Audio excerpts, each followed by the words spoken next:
Probablemente haya escuchado acerca de Bitcoin en las noticias o escuchó que sus amigos o colegas lo comentan. ¿Por qué el precio sigue cambiando? ¿Es Bitcoin una buena inversión? ¿Cómo es que tiene valor? ¿Por qué la gente sigue hablando de eso como si fuera a cambiar el mundo? El pequeño libro de Bitcoin cuenta la historia de lo que tiene de mal actualmente el dinero y por qué se inventó Bitcoin para proporcionar una alternativa al sistema actual. Describe en términos simples qué es Bitcoin, cómo funciona, por qué es valioso y cómo afecta la libertad individual y las oportunidades de las personas en todas partes, desde Nigeria hasta Filipinas, desde Venezuela hasta los Estados Unidos. Si desea obtener más información sobre esta nueva forma de dinero que continúa despertando interés y generando adopción en todo el mundo, este episodio es un buen lugar para empezar. La dominación estadounidense, europea y china se desvanecerá a medida que los países puedan liquidar las transacciones en Bitcoin, una verdadera moneda de reserva global en lugar de los dólares, euros o yuanes regionales. Los bancos estadounidenses, europeos y chinos perderán su influencia opresiva, ya que cada persona puede ser su propio banco, lo que permite un verdadero ahorro con el tiempo. Las compañías y bancos más pequeños, gracias a la naturaleza sin frontera de Bitcoin, podrán servir a clientes en todo el mundo y desplazarán a los gigantes arcaicos del pasado. Blockchain y criptos en español, un podcast de Juan Sebastián Landi donde locos, geeks, rebeldes y todos quienes desean aprender sobre blockchain y criptomonedas tienen un espacio para compartir. Amigos, bienvenidos a un episodio más de Blockchain y criptos en español. Este es el episodio número 51 y el día de hoy tengo un tema interesante. Muchos de los episodios que más vistas han tenido son temas sencillos, a pesar que mucha de la gente que ha estado aquí es completamente experta en los temas que hemos conversado, pero la mayoría de episodios que más escuchas, que más clics han tenido han sido episodios muy sencillos de temas muy claves, como por ejemplo qué es blockchain o qué es Bitcoin, incluso los reviews de los libros, los resúmenes de los libros que hemos dado, son muchos de los episodios que más vistas tienen, así que hay un libro interesante que quiero compartirles el día de hoy para ustedes, así que ese va a ser el episodio de hoy. Vamos a hacer un pequeño review del libro que se llama, vaya la redundancia, se llama El Pequeño Libro de Bitcoin. Así que empezamos con el episodio número 51 aquí en el podcast Blockchain y Criptos en Español. Pero bien, antes de empezar quiero hablarles de uno de nuestros sponsors, de nuestros auspiciantes en este podcast. Y para la gente que está en Ecuador, le quiero comentar que la forma más fácil y más segura de conseguir criptomonedas en Ecuador es a través de nuestro cajero automático Bitcoin que se encuentra en la ciudad de Cuenca.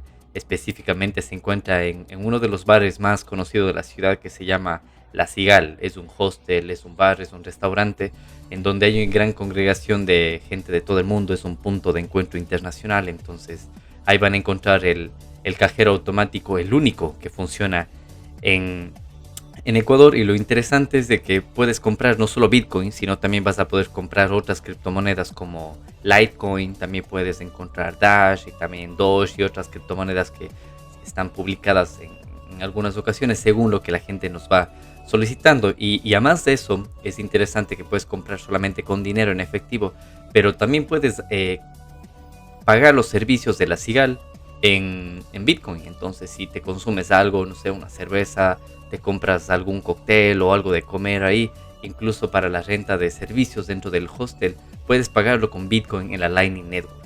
Así que les invito a la gente que esté interesada en Ecuador de conseguir Bitcoin de una forma fácil y segura a que visiten la ciudad de Cuenca. Tienen el único cajero que funciona actualmente en Ecuador, y por qué no hacer uso de Bitcoin en los servicios que ofrece uno de los bares más reconocidos y de más trayectoria en la ciudad de Cuenca, que es La Cigal. Así que bueno, sin más, empezamos con el podcast, con el episodio número 51. Miren, este libro tiene ya unos 3 años más o menos en el mercado, 3-4 años, pero recientemente, hace un año, los autores lo publicaron de forma gratuita. Está disponible en formato PDF, y para los que les interese, el libro está también en español, así que en los recursos del podcast van a poder descargarse el libro y poder leer. Es un libro que más o menos tiene 100 páginas, así que es una lectura muy fácil, no es para nada técnica, más que todo habla de los motivos por los que se creó Bitcoin, cómo funciona el dinero, el porqué de Bitcoin en comparación del dinero fiat y todo eso, problemas que tiene actualmente Bitcoin, lo que está resolviendo y lo que tiene que resolver. Así que es una lectura interesante, no es nada complicado. Y dentro de los autores es importante mencionar que existe un latinoamericano entre uno de los autores de este libro. La gran mayoría son de Estados Unidos, también hay gente europea, hay gente que vive en África también, pero tienen una trayectoria interesante, muy interesante diría yo, todos ellos. Por ejemplo, uno de los autores es Timi Ajiboye, espero haber pronunciado bien su nombre. Entonces, ¿quién es Timi Ajiboye? Él es un desarrollador de software y emprendedor que reside en Lagos, Nigeria. Es cofundador y actualmente dirige Bitcoins, que lo pueden buscar en internet, se llama bitcoins.africa, que es un portal de intercambio que permite a los africanos comprar y vender Bitcoin fácilmente con su moneda local. Pueden ver también su perfil de Twitter, es @TimiGod. Les voy a dejar todos los perfiles y todos estos recursos aquí en la descripción del podcast. Entonces, él es uno de los autores. Otro autor es Luis Buenaventura, es cofundador de BloomX, una startup en Filipinas que está llevando el intercambio de criptomonedas al mundo emergente. Un autor y orador prolífico, también es el creador de CryptoPop.net, una iniciativa de arte que está volviendo las criptomonedas más accesibles al público en general. También pueden encontrarlo en Twitter como @HelloLuis. Y otro autor del libro es Alex Gladstein. ¿Quién es Alex Gladstein? Es director de estrategia de la Human Rights Foundation, una organización sin fines de lucro, la cual promueve las libertades civiles y reta a los autoritarismos alrededor del mundo. También da conferencias sobre Bitcoin y gobernabilidad en la Singular University y ha escrito sobre la intersección de la tecnología y la libertad en medios como Time, CNN y la Bitcoin Magazine. Lo pueden encontrar en Twitter como @Gladstein. Otro autor es Lily Liu, es una empresaria y emprendedora, recientemente cofundadora y directora de finanzas de Earn.com, una plataforma que te permite ganar Bitcoin en tu tiempo libre, la cual fue vendida a Coinbase en 2018. Recordemos que Coinbase es uno de los exchanges más grandes a nivel mundial. Y bueno, otro integrante o otro autor del libro es Alexander Lloyd. Ha estado invirtiendo en startups en fase iniciales desde 1998 y en 2008 fundó Accelerator Ventures. Su primer trabajo fue en Goldman Sachs en intercambio de divisas. En 2016 se unió a la junta de Human Rights Foundation, donde se enfoca en Corea del Norte. Lo pueden encontrar en Twitter como Alex01. Otro integrante, otro autor del libro es Alejandro Machado. Este es del latinoamericano que les digo que está presente como autor de este libro. Alejandro Machado dice, fundador de Open Money Initiative, openmoneyyinitiative.org, lo pueden encontrar en internet. Es una organización sin fines de lucro que investiga cómo la gente utiliza dinero en economías cerradas y sistemas monetarios colapsados. Está enfocado en mejorar el acceso al dinero digital para los venezolanos. Lo pueden encontrar en Twitter como @AlegW. Y bueno, este creo que es el autor que les voy a contar a continuación. Creo que es uno de los más famosos, muy conocido en el mundo cripto. Se llama Jimmy Song. Es un educador, desarrollador y emprendedor de Bitcoin. Jimmy es el autor de Programming Bitcoin, es un libro, y también es el autor de este libro, el pequeño libro de Bitcoin. Así que también les dejo los recursos para que puedan ver este otro libro que se llama Programming Bitcoin. Y la última autora es, miren lo interesante, no hay solo hombres, aquí hay como al menos dos mujeres presentes como autoras en este libro. Y la otra es Alena Branova, es una desarrolladora de negocios exitosos de servicios financieros desde 2003. Durante los últimos 7 años ha estado ayudando a las personas y pequeños negocios a proteger sus bitcoins con productos y servicios sin custodia, es decir, en donde tú puedes dejar tus bitcoins pero tú tienes las claves, tú eres el dueño de tu bitcoin.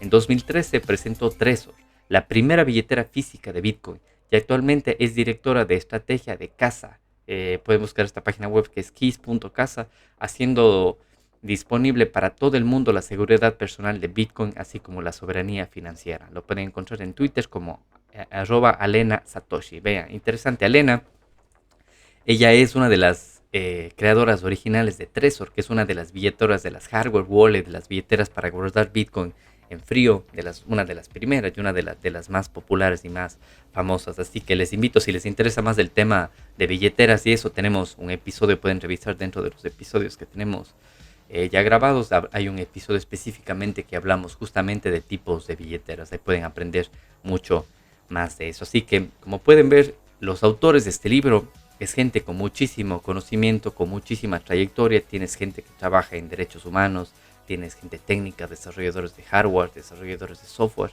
Así que tienes un mix interesante aquí. Tienes gente europea de Estados Unidos, tienes africanos, tienes latinoamericanos. Entonces hay mucha diversidad en este libro. Y como digo, tiene apenas 100 hojas y me parece muy interesante y muy rico en conocimiento todo lo que nos ofrece este libro. Así que bueno, les leo el prólogo, que es una pequeña introducción para que más o menos vean de qué va este libro. Dice: somos activistas, educadores, emprendedores, ejecutivos, inversionistas e investigadores. Venimos de África, Asia, Europa, América del Norte y América del Sur. Discrepamos de muchas maneras, pero todos estamos fascinados por Bitcoin y el impacto que creemos que tendrá en nuestro mundo y en nuestras vidas. Bueno, ¿de qué va el primer capítulo? Me olvidé de contarles que este libro, como les digo, es pequeño, tiene 100 páginas, pero tiene apenas 5 capítulos. Entonces, el primer capítulo se llama ¿Qué hay de malo con el dinero hoy en día? Así que un poco de ideas principales de lo que encontré en este capítulo. Que dice: el libro es el medio a través del cual el dinero es el medio a través del cual el trabajo se convierte en bienes y servicios en el presente y el futuro. En este sentido, el acceso al dinero sólido es una de las formas más duraderas de poder personal. Entonces, prácticamente, ¿qué dice? Que la forma de adquirir bienes y servicios es a través del dinero. Que en episodios anteriores también hemos comentado que el dinero es un lenguaje, es una forma de comunicación para adquirir bienes y servicios de otra persona. Otro punto interesante de este capítulo dice: la moneda nacional más antigua es la libra esterlina del Reino Unido, que ha perdido el 99.5% de su poder adquisitivo en los últimos 300 años. El dólar estadounidense ha perdido el 90% de su poder adquisitivo en el siglo pasado.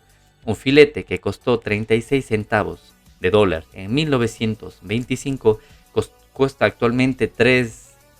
Bueno, costaba $3 en la década de los 90 y cuesta $12 el día de hoy. Les recuerdo que estos son datos del 2019, cuando este libro fue publicado. Actualmente la inflación en Estados Unidos está cerca del 9%, es decir, estos datos están completamente obsoletos. Significa que aún las cosas cuestan mucho más. Bueno, y para terminar la idea que decía anteriormente, dice: y estas son algunas de las monedas fiduciarias más estables que existen, hablando del dólar y de la libra esterlina.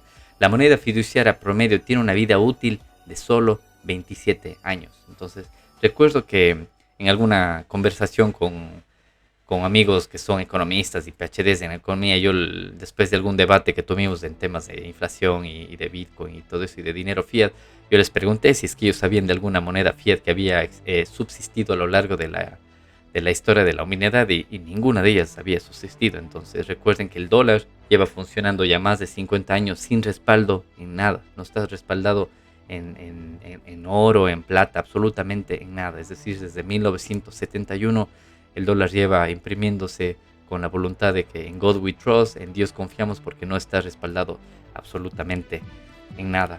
Y bueno, otras ideas les comparto de este capítulo, algo que estamos viviendo hoy en día, que es la inflación. Entonces hay un punto importante en este capítulo que dice: la alta inflación puede dificultar que todos, excepto los ricos, ahorren para el futuro. ¿Qué más dice en este capítulo? Los sistemas monetarios fiduciarios también han sido facilitadores de las guerras prolongadas de la era moderna. Los gobiernos pueden imprimir más dinero para la guerra, distribuyendo el costo a las generaciones futuras a través de la inflación. Esto significa guerras más largas y mucho más caras. Esto es interesante. Vemos que actualmente vamos involucrados desde febrero, si no estoy mal, en el conflicto bélico que está ocurriendo en Europa del Este, entre Rusia y Ucrania. Y todas las guerras de las nuevas generaciones de este nuevo milenio se han venido dando de esta forma, en donde se imprime dinero y se puede llevar un país a la guerra, mientras que antes se tenía que sacar ese oro y ese dinero de algún lugar. Entonces se tenían que subir los impuestos a los aldeanos, por decirlo así, en las épocas de reyes, en donde ellos tenían que pagar más al rey para poder llegar a originar una guerra, mientras que actualmente es tan fácil se prende la impresora, se pone a imprimir más billetes y vemos que ya van ni sé cuántos millones dándole entre comillas, ayuda bélica a tal país para que se defienda en esta guerra armada desde febrero más o menos que va. Entonces, este capítulo que se llama ¿Qué hay de malo con el dinero de hoy en día? Vamos viendo algunos puntos en los que habla que lo malo del sistema actual, por ejemplo, la inflación, lo que apoya guerras, lo que hace que la moneda pierda valor desde que son lanzadas, de que ninguna moneda ha subsistido el tiempo más o menos de vida de una moneda. Entonces es interesante esto de aquí. ¿Qué más habla en temas bélicos? Y esto de aquí para hacer un poco de historia. Y otro párrafo interesante que dice: cuando Alemania perdió, la única forma de pagar las enormes reparaciones fue imprimiendo aún más dinero. Para 1923, el marco alemán se despreció a una billonésima parte de su valor anterior a la guerra, preparando el escenario para la Segunda Guerra Mundial.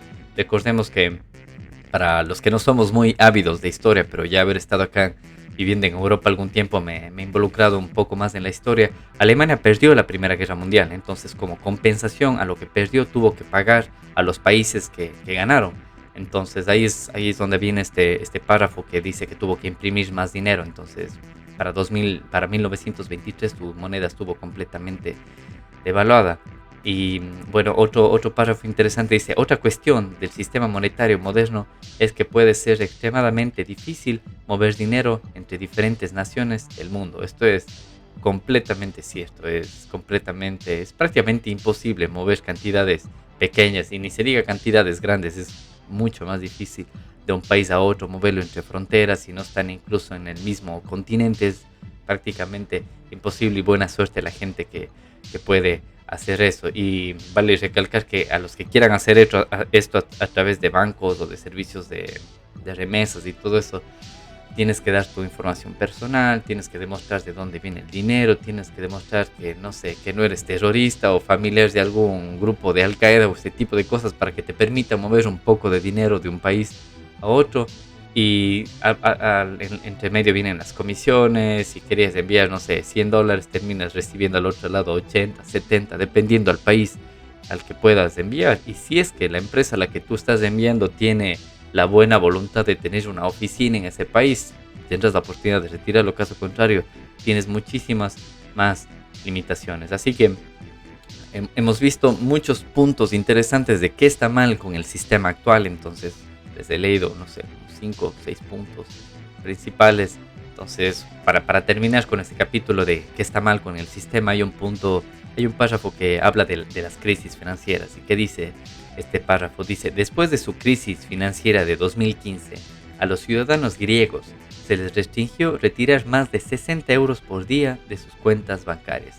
Un claro recordatorio de que no controlaban su dinero. Esto lo hemos visto no solamente en Europa, lo hemos visto en países africanos, lo hemos visto en países latinoamericanos también. En Ecuador esto nos sucedió en el año del 99, entre el 99 y el 2000 también, cuando cambiamos de moneda. Se llegó a devaluar tanta nuestra moneda que prácticamente todos los ahorros de la gente en ese entonces se quedaron en los bancos y no pudieron retirar. Así que recuerden, tenemos un episodio también en el podcast interesante que habla de el dinero que está en el banco no es tu dinero, y les cuento una experiencia que viví el año anterior. O sea, no es hace mucho tiempo, fue el año anterior, o hace 2 años, no sé, el año anterior estoy seguro. Fue en uno de los países en una de las potencias europeas, que fue en Alemania. Entonces ahí les cuento la historia de cómo el dinero en el banco no pudo ser retirado, y esta persona tuvo que buscar de otra forma cómo sobrevivir ese fin de semana. Así que bueno, ese es el capítulo número 1, que habla de qué hay de malo con el dinero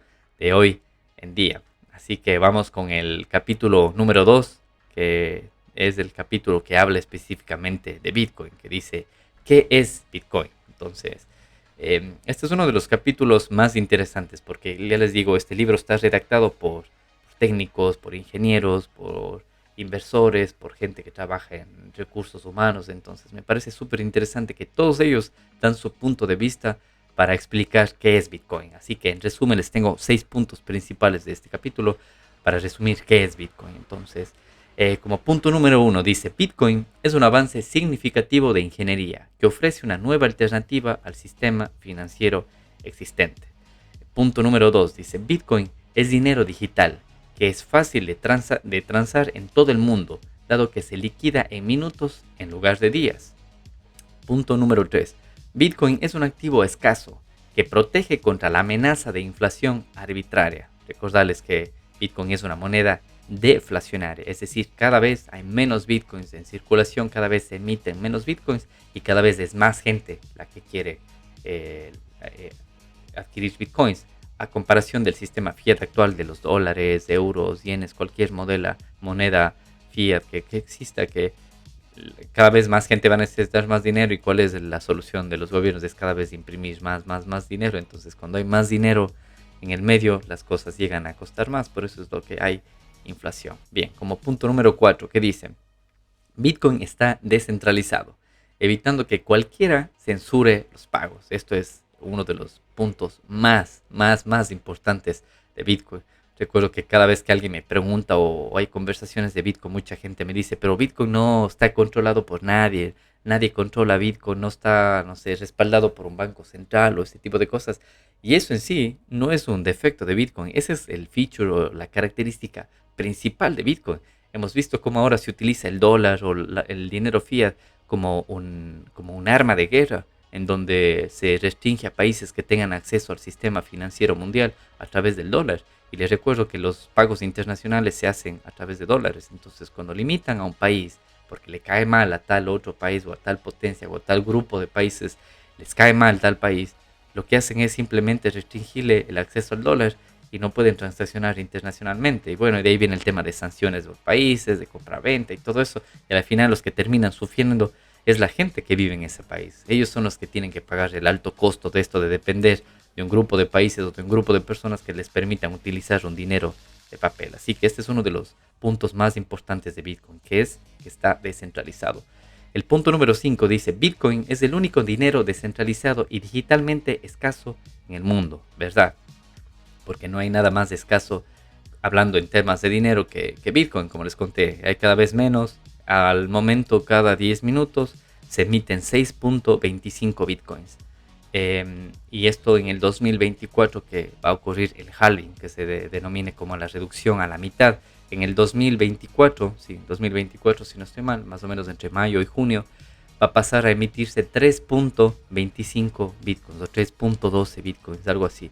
Y así sucesivamente, cada 4 años se reduce a la mitad. Entonces, como les digo, hay cada vez más gente queriendo Bitcoins y cada vez hay menos Bitcoin en circulación.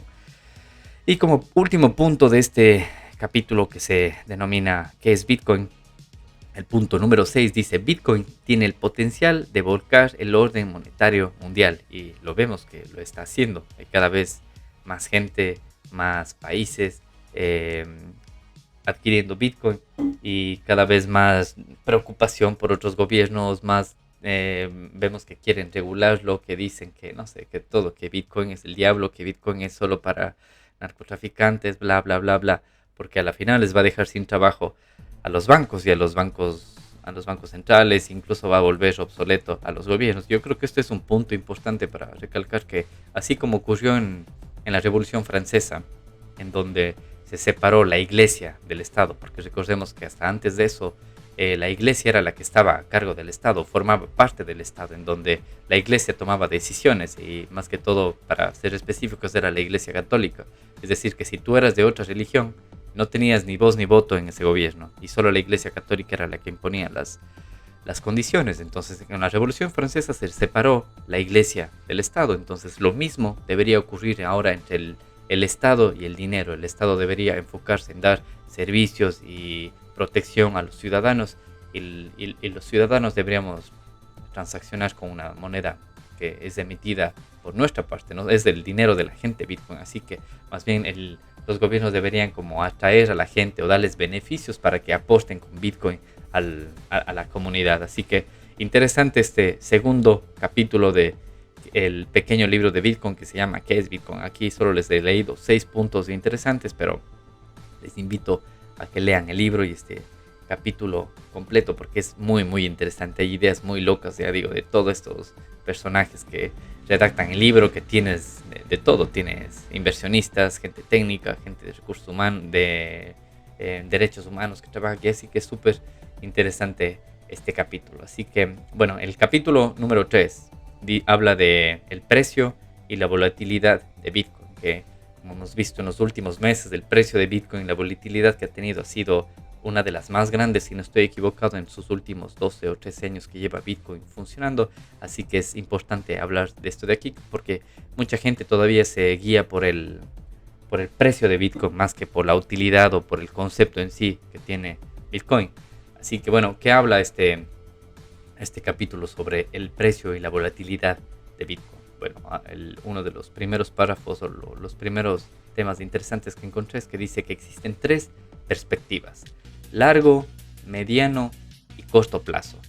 A largo plazo es probable que más personas encuentren atractivo Bitcoin porque los gobiernos no pueden imprimir más de la misma o censurar las transacciones de Bitcoin, y porque es difícil de confiscar. Recordemos que actualmente si tienes dinero en un banco te pueden confiscar, o el banco te bloquea o te congela la cuenta y ya está, y hasta que tú pidas de explicación y todo ese tipo de cosas, ahí está el dinero, no puedes moverlo. Mientras que Bitcoin, si lo tienes tú en tu billetera con tus propias llaves, no te lo pueden confiscar. Tendrías tú que darles voluntariamente las llaves o las palabras claves al gobierno o a quien quiera confiscarte el Bitcoin para que te lo quiten, pero de otra manera no te lo pueden confiscar. ¿Cómo más te lo pueden confiscar Bitcoin? Es si es que lo tienes en un exchange. Entonces recordemos que si lo tienes en un exchange, el dinero no es tuyo, está prácticamente ahí a servicio del exchange, y algún gobierno puede obligar al exchange a que te confisque eso y te quedas sin tus Bitcoins. Así que esto es importante, que a largo plazo es prácticamente difícil confiscar. Como segundo punto dice, el valor total de todos los Bitcoins extraídos sigue siendo de solo 200.000 millones. Bueno, recordemos que esto es muchísimo más ahora, porque este libro fue escrito en el 2019 cuando el precio de Bitcoin no estaba sobre los $20.000 que actualmente está. Dice, por el contrario, el valor de todo el oro extraído se estima en alrededor de 9 billones de dólares, mucho más de lo que está emitido en Bitcoin. Con solo el 2% del valor de oro, el mercado de Bitcoin es pequeño y por lo tanto más sensible a fluctuaciones de precio. Entonces aquí da una explicación de por qué es volátil, hace comparación con el tema del oro, que es solamente entre el oro y el Bitcoin. Entonces habla de que Bitcoin es solamente el 2% del valor del oro, entonces por eso es todavía un mercado pequeño y por lo tanto sensible a las fluctuaciones de precios, pero sabemos que la tendencia a adopción de Bitcoin está en crecimiento. Otro punto interesante de este capítulo dice, a medida que aumenta la adopción de Bitcoin y Bitcoin crece como una clase de activo global, su volatilidad disminuirá. Es prácticamente lo que les acabo de decir relacionado al punto anterior. Bien, entonces esto es como a largo plazo. Recordamos que este capítulo empezaba hablando de que existen tres perspectivas: a largo, a mediano y a corto plazo. Entonces, a mediano plazo, ¿qué habla de Bitcoin? Dice, mirando a Bitcoin en el plazo de meses y años, los principales impulsores del cambio de precio son los costos de minería, la demanda de grandes compradores institucionales y los eventos de reducción a la mitad o de los halvings, justamente lo que les comenté. Y en el corto plazo, ¿qué habla? Dice, no tener autoridad central tiene un efecto secundario importante. ¿Cuál es? La volatilidad. Esto es justamente en el corto plazo, en el tema de días, de semanas o de meses. Así que para los que están interesados en el tema de Bitcoin, o para los que quieren encontrar más respuestas del tema de volatilidad o el precio de Bitcoin, les invito a que lean el libro, específicamente en el capítulo número 3, que habla del precio y la volatilidad de Bitcoin. Así que bueno, ya estamos en el capítulo número 4, que habla por qué es importante Bitcoin para los derechos humanos. Pero antes de continuar con este capítulo, quiero invitarles a la gente que nos sigue a que compartan los episodios que más interesantes les haya parecido con la gente que creen que les va a servir. Y también les invito a que nos sigan en nuestro canal de Telegram. Nos pueden encontrar como Blockchain y Criptos en español. También nos encuentran en YouTube y en prácticamente todas las plataformas de podcasting. La semana anterior también tuvimos ya la autorización de Amazon, así que ahora estamos disponibles también en Amazon Music, que para los usuarios de Amazon Music se habrán dado cuenta que ya no solo tiene música, sino también tienes una opción para escuchar podcasts. Así que ahora nos pueden encontrar en Amazon Music también. Y toda pregunta o cualquier duda que tenga me pueden encontrar en Twitter. Me pueden encontrar como @jlandyr, Landy con Y. Ahí me pueden hacer todas las preguntas que quieran, también sobre recomendaciones de temas para tratar. También si conocen a gente interesante que creen que va a aportar valor al podcast, escríbanme por favor y ahí podemos invitarles y coordinar con ellos para grabar un episodio. Así que bueno, continuamos con el capítulo número 4. Dice, ¿por qué es importante Bitcoin para los derechos humanos? Así es, me parece un capítulo bien interesante porque como vemos Bitcoin no es solamente ese FOMO, esas ganas de ganar dinero, sino vemos que tiene muchas aristas Bitcoin. Y como les he contado en episodios anteriores también, yo desde que entré a Bitcoin, yo también entré a Bitcoin para el tema de, no sé, hacer dinero o ganarme un poco, pero te das cuenta que aprendiendo de Bitcoin, tocas muchísimos temas, tocas temas de política, de geopolítica, de economía, de finanzas, de derechos humanos, de libertad personal, individual, así que es súper interesante el tema de Bitcoin, como aquí vemos en este libro nos habla ahora de derechos humanos y por ejemplo el punto 1 de que nos habla, que dice, incluso el gobierno americano y los europeos oprimen de forma financiera a sus ciudadanos ocasionalmente a través de su ascendente vigilancia e inflación. Rescates a banqueros, intervenciones militares externas, seguridad fronteriza mejorada y ayuda social subsidiada son algunas de las actividades cuestionables que son posibles mediante la impresión de dinero. Y eso es verdad. Vemos que a través de imprimir dinero se puede llevar a guerra a países, se puede incluso incrementar la vigilancia a los ciudadanos de un país, se genera más inflación, etcétera. ¿Qué más habla este episodio? Dice, cuando un dictador congela la cuenta bancaria de un grupo de derechos humanos, o cuando las sanciones a un país castigan a las personas por crímenes que han cometido sus jerarcas no electos, Bitcoin puede ser una salida. En episodios anteriores también hablamos, tenemos justo un episodio en el que hablamos cómo Bitcoin salvó a la familia.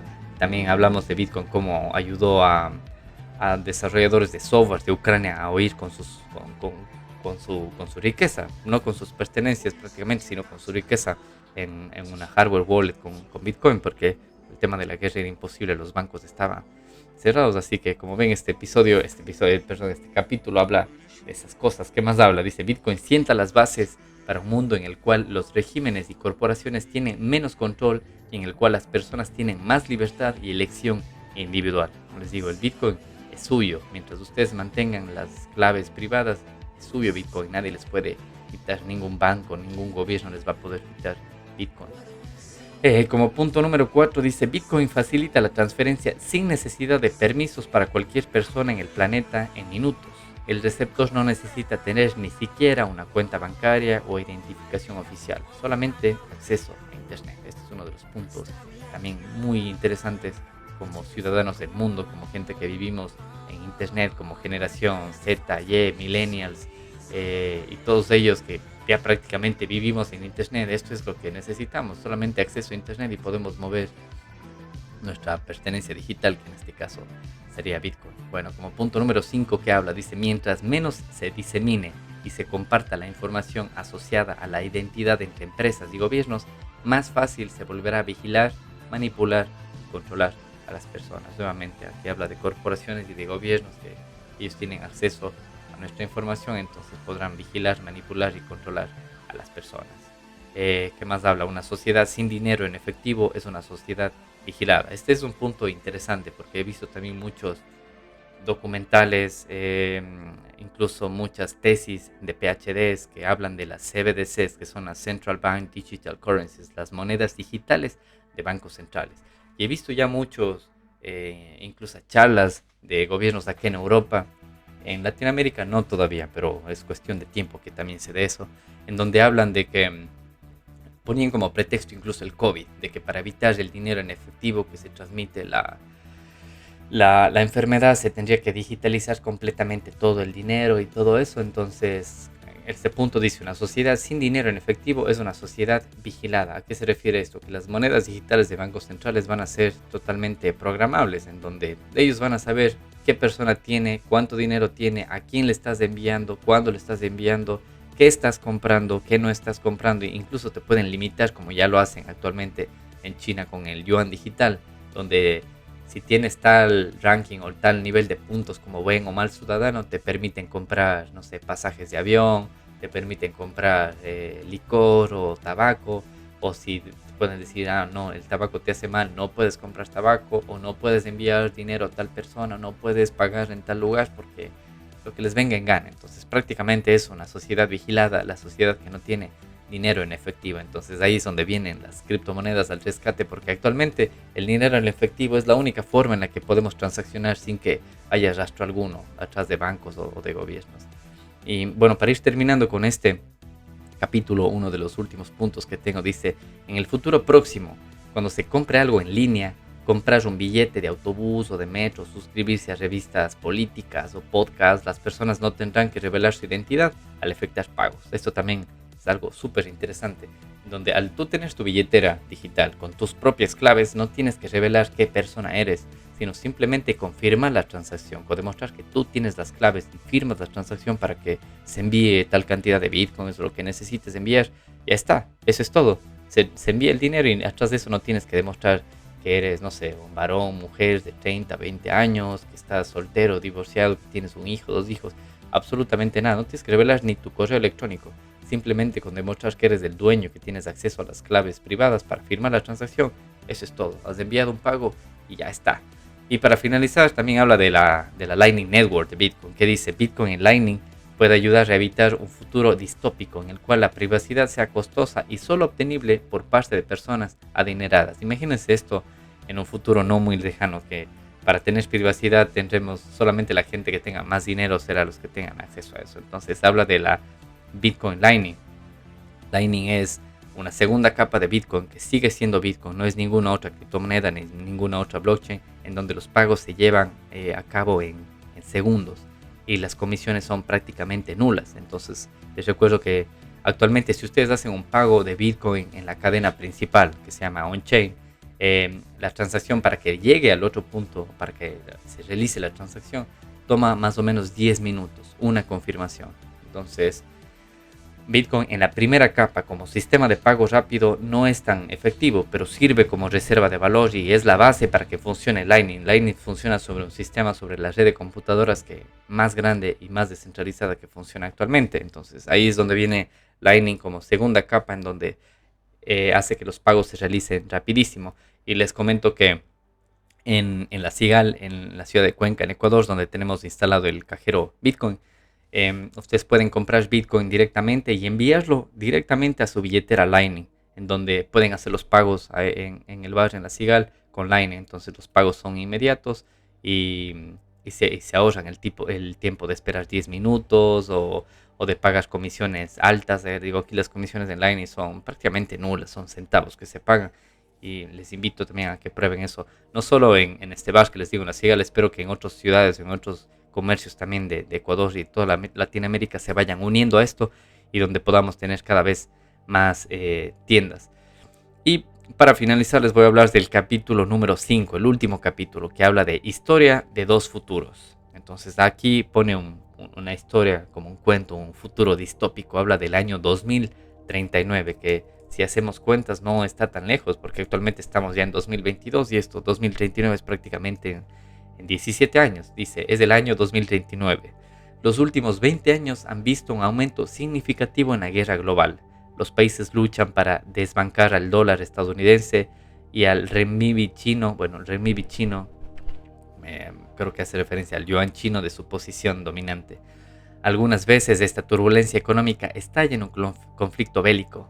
Los países ricos sufren un declive político y una recesión económica insoluble, mientras que los países pobres se ciernen cerca del colapso total a medida que las sucesivas crisis económicas consolidan la riqueza y el poder de los poderes centrales y estatales corporativos.